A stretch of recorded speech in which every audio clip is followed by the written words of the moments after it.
तो बच्चों आपको जैसे पता है और जिन बच्चों को नहीं पता वो ये बात है कि उत्तर प्रदेश का जो नोटिफिकेशन है काउंसलिंग का वो रिलीज़ हो गया है। अब उस नोटिफिकेशन के अंदर क्या सारी चीज़ें हैं वो मैं आपको इस वीडियो में डिस्कस करने वाला हूँ। देखो, सबसे पहली बात, काउंसलिंग की क्या कोई डेट आ गई है या रजिस्ट्रेशन का प्रोसेस स्टार्ट हो गया है?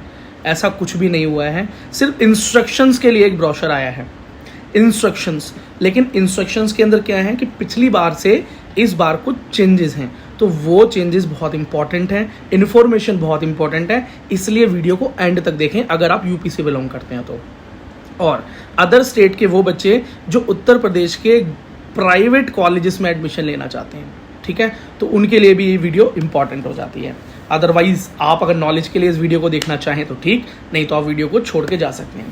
ये इन्फॉर्मेशन अगर आपको रिटन फॉर्म में चाहिए तो ये इन्फॉर्मेशन हमारे यूट्यूब चैनल्स पर क्या बोल रहा हूँ यार हमारे इस यूट्यूब चैनल के अबाउट सेक्शन में लिंक है, जहाँ पर हमारे सोशल मीडिया का लिंक है, जैसे कि टेलीग्राम, इंस्टाग्राम, व्हाट्सएप। तो वहाँ पर फ्री ऑफ कॉस्ट आपको ये मिल जाता है। Sorry for the fumble. ठीक है, तो ज़रा शुरू करते हैं और बिल्कुल इंपॉर्टेंट बातें मैं आपको बताऊंगा, इधर उधर की बातें छोड़कर। ठीक है, चैनल को सब्सक्राइब, वीडियो को लाइक ज़रूर कर देना। देखो, सबसे पहली बात क्या है कि एलिजिबिलिटी की बात करूं मैं सबसे पहले, कि एक तो सिर्फ और सिर्फ उत्तर प्रदेश के स्टेट काउंसलिंग के लिए ही है। तो सबसे पहली बात यह है कि या तो उत्तर प्रदेश से आपने 11th-12th किया हो, 10th-12th किया हो, ठीक है, या आप उत्तर प्रदेश के निवासी हैं। इन दो सिनेरियोज में ही आप यूपी का 85% कोटा ले पाएंगे। ठीक है, जैसे जिस बच्चे ने अपनी 10th-12th बाहर से की है, मान लो दिल्ली के अंदर की है, बंगाल से की है, जहाँ से की है, लेकिन उसका डोमिसाइल उत्तर प्रदेश है, उसका निवास स्थान उत्तर प्रदेश है, तो वो काउंसलिंग के अंदर एज ए यूपी पर्सन जा सकता है 85% कोटा के लिए। और अगर वो 10th-12th उसने उत्तर प्रदेश से की है तो फिर डोमिसाइल की ज़रूरत नहीं, चाहे वो किसी और स्टेट का ही कैंडिडेट क्यों ना हो। ओके, नेक्स्ट चीज़ देखो बेटा, यहाँ पर इस बार स्ट्रे वैकेंसी राउंड को भी ऐड कर दिया गया है, मतलब टोटल 4 राउंड की काउंसलिंग ये होने वाली है। और क्या इंपॉर्टेंट चेंजेस हैं, तो सबसे पहले तो एक चीज़ देखो कि इस बार डॉक्यूमेंट वेरिफिकेशन ऑनलाइन ही होगा। पिछली बार ऑफलाइन हुआ था, तो इस बार ऑनलाइन ही वेरिफिकेशन होगा आपका। आपको किसी भी सेंटर वगैरह विजिट करने की ज़रूरत नहीं पड़ेगी। ठीक है, ऑफिशियल वेबसाइट क्या है, www.upneet.gov.in। ठीक है, इसके ऊपर एक शॉर्ट भी बनाकर डाल दूंगा मैं, वो भी आप देख लेना। हाँ, नेक्स्ट चीज़ क्या है, नेक्स्ट चीज़ ये है कि first round, second round, third round के लिए जो रजिस्ट्रेशन होगा वो 1 टाइम होगा, एक ही बार 2000 रुपये, जो कि नॉन रिफंडेबल फीस है। और स्ट्रे वैकेंसी के लिए रजिस्ट्रेशन अलग से होगा, ठीक है, जिसकी 1000 रुपये फीस रहेगी। अब एक और चीज़ याद रखना बेटा, सिक्योरिटी मनी भी जो होती है, ये तो आपको पहले ही पता होगा, नहीं तो मैं आपको बता देता हूँ। सिक्योरिटी मनी रजिस्ट्रेशन फ़ी के बाद जब रजिस्टर करते हैं तो फिर सिक्योरिटी डिपॉजिट भी करना होता है। सिक्योरिटी अमाउंट आपको रिफ़ंड हो जाता है अगर आपको सीट मिल जाती है या सीट नहीं मिलती, लेकिन वो सिनेरियोज ढंग से सुन लेना। वो सिनेरियोज क्या है, वो सिक्योरिटी अमाउंट आपको रिफ़ंड हो जाता है सेम अकाउंट से जिस अकाउंट से आपने पेमेंट किया होता है। ठीक है, तो अकाउंट अपना ही देना, बाहर का मत देना। 30,000 रुपीज़ तो गवर्नमेंट का सिक्योरिटी डिपॉजिट है, और 2 लाख, मतलब 2 लाख, क्या बोल रहे हैं, 2 लाख रुपए प्राइवेट का। ठीक है, ऑनलाइन ही डिपॉजिट होगा। तो एक बार अपना बैंक भी चेक कर लेना कि 2 लाख रुपए की ट्रांजेक्शन कर सकता है नहीं कर सकता एक दिन में, अगर आप प्राइवेट में एडमिशन लेना चाहते हैं। तो खैर इतना पैसा है तो आप कर ही लोगे, कोई दिक्कत नहीं है, इतना तो आपका बैंक चलता ही होगा। फिर 30,000 में तो कोई प्रॉब्लम नहीं है। अच्छा, एक चीज़ और बता देता हूँ बेटा मैं, अगर आपको ये सिक्योरिटी मनी रिफ़ंड होती है तो ये रिफ़ंड 6 महीने, 7 महीने, 8 महीने, 11 महीने, 10 महीने भी लगा देती है। ठीक है, तो इसका कोई पर्टिकुलर टाइम नहीं है, इतना टाइम लग जाता है। एक और चीज़, कौन कौन से डॉक्यूमेंट्स चाहिए, 10th-12th की मार्कशीट चाहिए, पासिंग सर्टिफिकेट, अगर पास कर लिया है सर्टिफिकेट है तो ठीक, अगर अपीयरिंग है या सर्टिफिकेट नहीं है तो ले लीजिए, और अपीयरिंग है तो फिर अभी क्या ही मिला होगा सर्टिफिकेट। नेक्स्ट, ज़्यादातर को तो मिल चुका है वैसे अब तक। रिजर्वेशन का सर्टिफिकेट होना चाहिए जिस भी कैटेगरी से रिजर्वेशन लेना चाहते हैं, और 1 अप्रैल 2024 के बाद का होना चाहिए। वेरी इंपॉर्टेंट, 1 अप्रैल के बाद का होना चाहिए। ठीक है, और अब नोडल सेंटर भी चूज़ करना होगा। अब ये नोडल सेंटर क्या है, अगर आपकी वेरिफिकेशन में कोई प्रॉब्लम आती है, आपके डॉक्यूमेंट्स को अगर फिजिकली टेस्ट करने का, फिजिकली चेक करने का सिनेरियो बनता है तो किसी नोडल सेंटर पे जाना होगा। वो 20 कॉलेजेस हैं जो भी आपके पास पड़ता हो सिलेक्ट कर लेना। हो सकता है कि वहाँ जाना ना पड़े, ज़रूरी नहीं है, सिर्फ वो क्या है इमरजेंसी के लिए चूज़ करवाएंगे। नीट का एडमिट कार्ड चाहिए, नीट का स्कोर कार्ड चाहिए। ठीक है बेटा, नेक्स्ट चीज़ देखो। अब ज़रा रिजर्वेशन की बात भी कर लेते हैं। कुछ इस तरह का रिजर्वेशन है। देखो रिजर्वेशन तो आपको पता है कि कौन कौन से रिजर्वेशन होते हैं।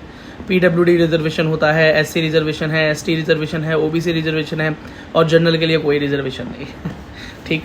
तो कुछ स्पेशल कंपोनेंट रिजर्वेशन भी उत्तर प्रदेश में चलता है। मतलब कुछ कॉलेजेस ऐसे हैं पर्टिकुलरली ST एंड SC के लिए, मायावती सरकार के अंदर वो ये रिजर्वेशन हुआ था। तो उन कॉलेजेस के अंदर पर्टिकुलरली SC एंड ST का reservation as compare to whole UP ज़्यादा है। ठीक है, वहाँ पर कट ऑफ ज़्यादा डाउन जाता है। वो है जैसे अंबेडकर नगर, जालौन, कन्नौज और सहारनपुर। ठीक है, नेक्स्ट कुछ और कोटा भी है, जैसे freedom fighter quota 2%, ex serviceman का 2%। ठीक है, जिला सैनिक बोर्ड से बनता है एक्स सर्विसमैन का जो सर्टिफिकेट होता है।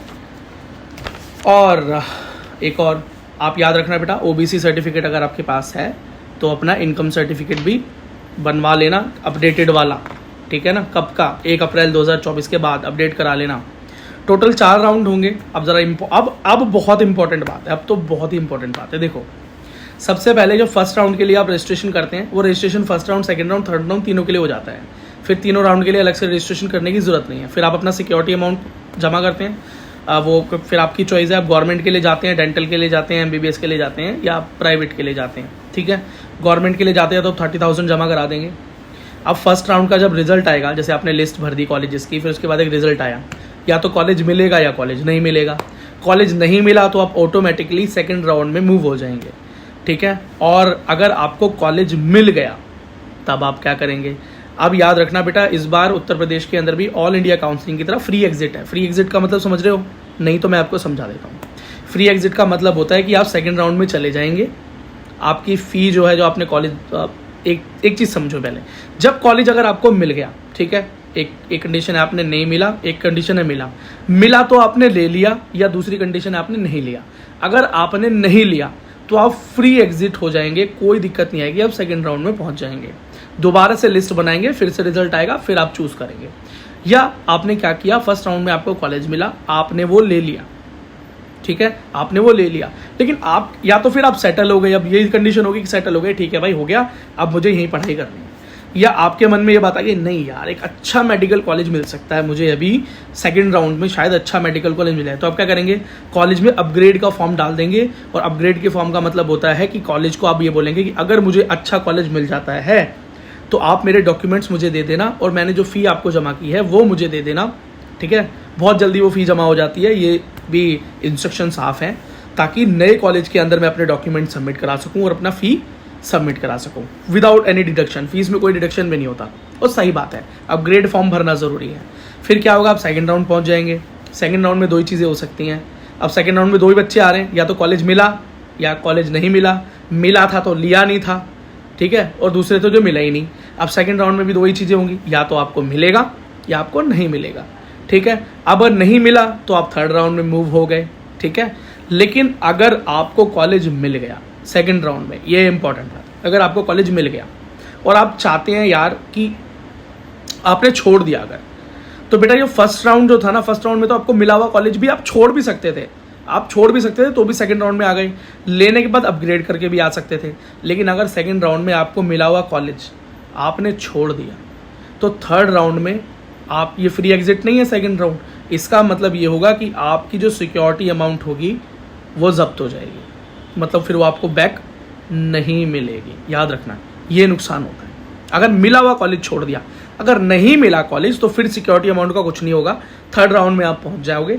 3 राउंड का रजिस्ट्रेशन तो सीधा है, फिर आप थर्ड राउंड में पहुंच जाओगे, वहाँ पर कॉलेज के लिए दोबारा से प्रेफरेंस लिस्ट भरोगे, फिर आपको कॉलेज मिले ना मिले वो फिर आगे की बात है। लेकिन अगर आपको सेकंड राउंड में कॉलेज मिला और आपने उसको छोड़ दिया, तो थर्ड राउंड के लिए आपकी सिक्योरिटी अमाउंट गई। अब क्या हुआ, सेकंड राउंड में दूसरी बात भी करते हैं कि आपको कॉलेज मिला, आपने कॉलेज ले लिया, ठीक है, अब आपके मन में क्या था, यार नहीं थर्ड राउंड में शायद अच्छा कॉलेज मिल जाए, तो आप अपग्रेड का फॉर्म डाल देंगे। और जिसने फर्स्ट राउंड में, जैसे आपने ही फर्स्ट राउंड में अगर अपग्रेड का फॉर्म डाला था तो आपका अपग्रेड का फॉर्म थर्ड राउंड तक भी चल जाएगा। ये नई चीज़ हुई है इस बार यहाँ पर और यूपी के काउंसलिंग में।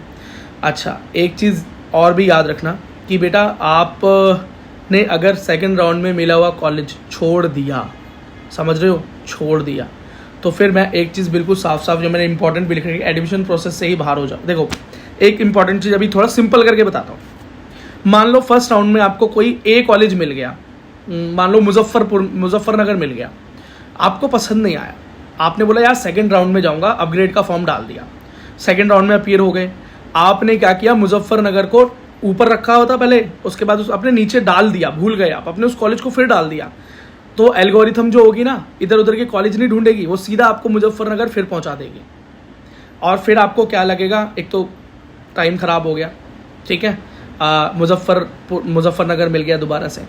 अब अगर आपने जाके ये सोचा ना यार वहाँ तो मैं ऑलरेडी फीस डिपॉजिट कर चुका हूँ, डॉक्यूमेंट डिपॉजिट कर चुका हूँ, है ना, तो वहाँ तो क्या ही दिक्कत है, फिर मैं कॉलेज विजिट नहीं करता।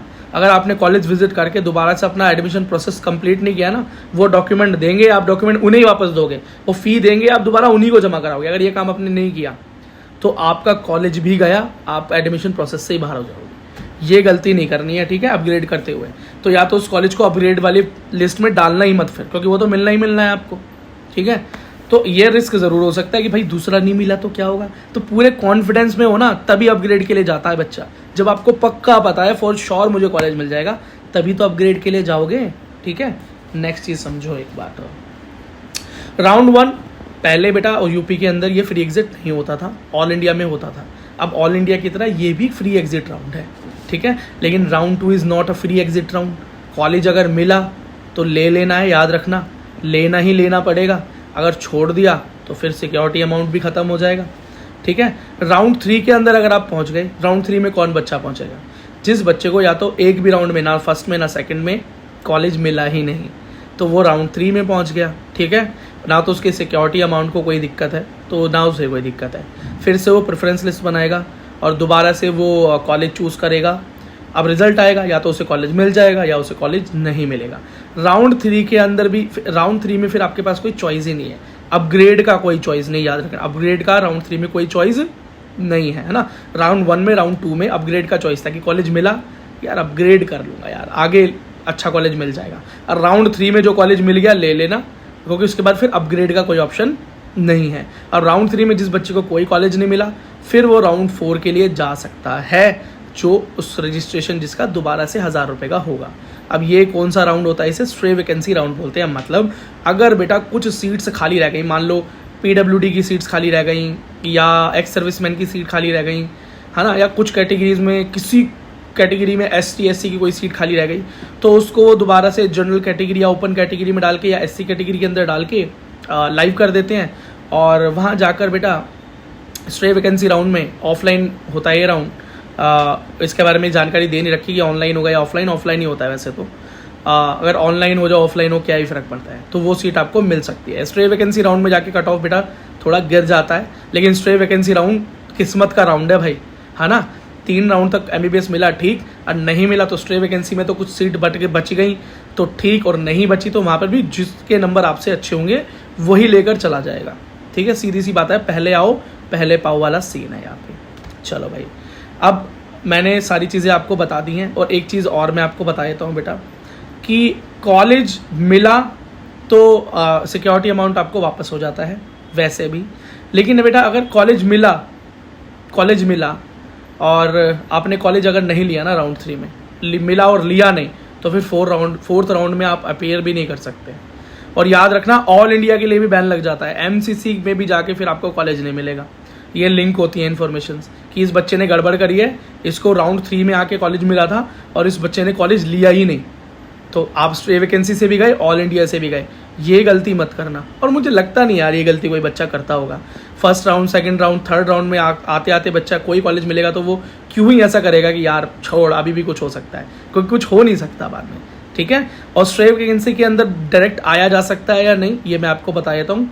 बेटा स्ट्रे वैकेंसी के अंदर आप रजिस्ट्रेशन करवा सकते हैं अलग से, लेकिन फर्स्ट राउंड में ही आपको रजिस्ट्रेशन कराना पड़ेगा अगर आपको राउंड 1, राउंड 2 और राउंड 3 की काउंसलिंग करनी है। तो उसका रजिस्ट्रेशन एक ही बार होता है, बीच में नहीं कूद सकते आप कि बीच में कूद गए राउंड 2 में या बीच में कूद गए राउंड 3 में, ठीक है। तो सारी इन्फॉर्मेशन जो है बेटा वो मैं आपको बता चुका हूँ कि फ्री एग्जिट क्या होता है, और फ्री एग्जिट का मतलब क्या है कि अगर आप, मैंने फिर से बता दिया, एक थोड़ा सा शॉर्टकट में बता देता हूँ। फर्स्ट राउंड है, सेकंड राउंड है, थर्ड राउंड है, फिर फोर्थ, जिसको हम स्ट्रे वैकेंसी राउंड बोलते हैं, ठीक है। फर्स्ट राउंड के अंदर आप रजिस्ट्रेशन करते हैं, आपको सीट मिलती है या नहीं मिलती, नहीं मिलती आप सेकंड राउंड में चले गए, बार बार रजिस्ट्रेशन नहीं करना, रजिस्ट्रेशन एक ही बार होगा 3 राउंड के लिए, ठीक है। अब आपको सेकंड राउंड मिल गया, सेकंड राउंड में कॉलेज मिला, ठीक, नहीं तो फिर आप थर्ड राउंड में चले गए, थर्ड राउंड में कॉलेज मिला तो ठीक, नहीं तो फिर आप बाहर हो गए। उसके बाद स्ट्रे वैकेंसी के लिए 1000 रुपये का रजिस्ट्रेशन आपको अलग से करना पड़ेगा। पहली बात ये हो गई ना मिलने वालों के लिए। फर्स्ट राउंड में आपने लिस्ट दी, आपको कॉलेज मिल गया, फर्स्ट राउंड में मान लीजिए आपको कॉलेज मिल गया। अब मिल गया तो आपके पास 2 ऑप्शन है, या तो आप अपग्रेड के लिए जाएंगे कि भाई दूसरा अच्छा कॉलेज मिल सकता है, या आप कॉलेज में जाएंगे ही नहीं, अपने डॉक्यूमेंट्स वगैरह सबमिट ही नहीं करेंगे। आपको पता है यार फॉर श्योर सेकंड राउंड में एक अच्छा कॉलेज मिल जाएगा, तो फिर मैं क्यों ही जाकर अपना टाइम वेस्ट करूँ कॉलेज में, ठीक है। ये पहला इंस्ट्रक्शन, पहला काम जो है वो आप करेंगे। अच्छा, समझदार क्या करता है, समझदार को बेटा जो कॉलेज मिलता है वो जाकर वहाँ पर अपनी फ़ी, अपने डॉक्यूमेंट्स वगैरह सबमिट करा देता है। क्यों करा देता है? क्योंकि कोई गड़बड़ घोटाला हो गया सेकंड राउंड में तो फर्स्ट राउंड में जो कॉलेज मिला है वो तो सेफ रहेगा कम से कम, ठीक है। कहीं वो वाली बात ना हो जाए, धोबी का कुत्ता ना बताए आपको क्या बात है। चलो, तो फिर मान लो कि आपको कॉलेज मिला, आपने या तो कॉलेज लिया होगा या कॉलेज नहीं लिया होगा। नहीं लिया होगा कॉलेज तो फिर आप सेकंड राउंड में चले जाएंगे, ना तो सिक्योरिटी अमाउंट को कोई दिक्कत आएगी और रजिस्ट्रेशन तो आपने किया ही हुआ है। इसको बोलते हैं फ्री एग्जिट, कि भैया फ्री में एग्जिट हो सकते हो, कॉलेज मिलने के बाद भी जा सकते हो सेकंड राउंड में, कोई दिक्कत नहीं है जी। सेकंड राउंड के अंदर भी 2 ही बात होगी, या तो कॉलेज मिलेगा या नहीं मिलेगा। अब नहीं मिलेगा वाले का तो बता दिया, अब मिलेगा तो 2 ऑप्शन होंगे, या तो आप कॉलेज जाओगे, विजिट करोगे, अपने डॉक्यूमेंट्स वहाँ दोगे, फी दोगे, या आप कॉलेज जाओगे ही नहीं। ये गलती सेकंड राउंड में कर दी तो थर्ड राउंड में याद रखना सिक्योरिटी अमाउंट गया। सेकंड राउंड में मिले हुए कॉलेज में आपको जाना ही पड़ेगा, लेकिन फिर भी जाके आपका मन नहीं माना, तन मन नहीं वहाँ पर बढ़िया हुआ, सेटिस्फैक्शन नहीं मिली, तो आप कुछ नहीं करोगे, आप अपग्रेड का फॉर्म डाल दोगे, ठीक है। आप अपग्रेड का फॉर्म डाल दोगे। आप फर्स्ट राउंड में भी अपग्रेड का फॉर्म डाल सकते हो कि भैया अगर मुझे नेक्स्ट राउंड में, थर्ड राउंड में अच्छा कॉलेज मिल गया तो मेरे डॉक्यूमेंट, मेरी फीस जब वापस दे देना टाइम टू टाइम, क्योंकि मुझे नेक्स्ट कॉलेज के अंदर भी अपने डॉक्यूमेंट सबमिट करने होंगे। वो मान जाएंगे, ओके। फिर अब थर्ड राउंड के अंदर क्या होगा, या तो कॉलेज मिलेगा या नहीं मिलेगा। मिलेगा तो फिर आपके पास अब कोई ऑप्शन बचा नहीं, चुपचाप जो मिल जाए ले लेना। अगर वहां पर आपने चूच चपाट वगैरह की तो अपग्रेड तो हो ही नहीं सकता, और कॉलेज अगर छोड़ दिया तो स्ट्रे वैकेंसी से भी गए, ऑल इंडिया से भी गए। ये टोटल कंक्लूजन मैंने आपको घूम फिर के बता दिया। अगर आप अपग्रेड के लिए जाओ, जैसे फर्स्ट राउंड में कोई कॉलेज मिलता है, अपग्रेड के लिए जाओ कि भाई अच्छा कॉलेज मिल सकता है, तो जिस कॉलेज के अंदर से अपग्रेड करना चाहते हो ना, उसको अपनी सेकंड जब लिस्ट बनाओ उस लिस्ट के अंदर रख मत लेना, नहीं तो वही मिल जाएगा दोबारा, और फिर वो मिल गया ना, फिर वही सरदर्दी उसी कॉलेज में जाके करनी पड़ेगी, और फिर मज़े और लेगा आपसे वो डिपार्टमेंट वाले, ठीक है। क्यों, कहाँ गए थे, फिर यहीं आ गए, ठीक है। 10 तरह की बातें करते हैं, बच्चों से बहुत मज़े लेते हैं, ठीक है। चलो, यही थी बेटे इस ब्राउज़र के अंदर अपडेट, और कुछ इससे अलग कोई अपडेट होगी, इन्फॉर्मेशन होगी तो आप तक पहुंचा दी जाएगी। और वीडियो को अंत तक देखने के लिए आपका बहुत बहुत धन्यवाद। कोई सवाल है, कोई सजेशन है, कुछ पूछना चाहते हो तो नीचे कट ऑफ भी पूछ सकते हो, कमेंट सेक्शन आपके लिए खुला हुआ है। नहीं तो हम लाइव सेशंस में तो आते ही रहते हैं, लाइव सेशन में आ जाना, और लाइव सेशन का लिंक आपको तब मिलेगा जब इस चैनल को सब्सक्राइब कर लोगे, वहाँ पर आपकी क्वेरी सॉल्व कर दी जाएगी। हम रेगुलरली आती हैं शाम को लाइव, ठीक है। और आप अगर चाहें तो मुझसे पर्सनली भी जुड़ सकते हैं। मेरा नाम विकी सिंह है, और द विकी सिंह THEVIKISINGH नाम से मेरा इंस्टाग्राम हैंडल है, वहाँ आकर आप मुझसे जुड़ भी सकते हैं। और आप चाहें तो इस चैनल के मेंबर बन सकते हैं, just joining by clicking on the joining button, और ज्वाइन बटन को क्लिक करके इस चैनल के मेंबर बन जाइए। मेंबर होने के बहुत सारे फ़ायदे हैं, member only live stream, members के लिए अलग से वीडियोस, पर्टिकुलरली आपके सवालों के जवाब, और भी बहुत सारी चीज़ें, और कॉस्ट बिल्कुल कुछ है ही नहीं, ठीक है। चलो, वीडियो में बने रहने के लिए धन्यवाद, अगली वीडियो में मिलते हैं।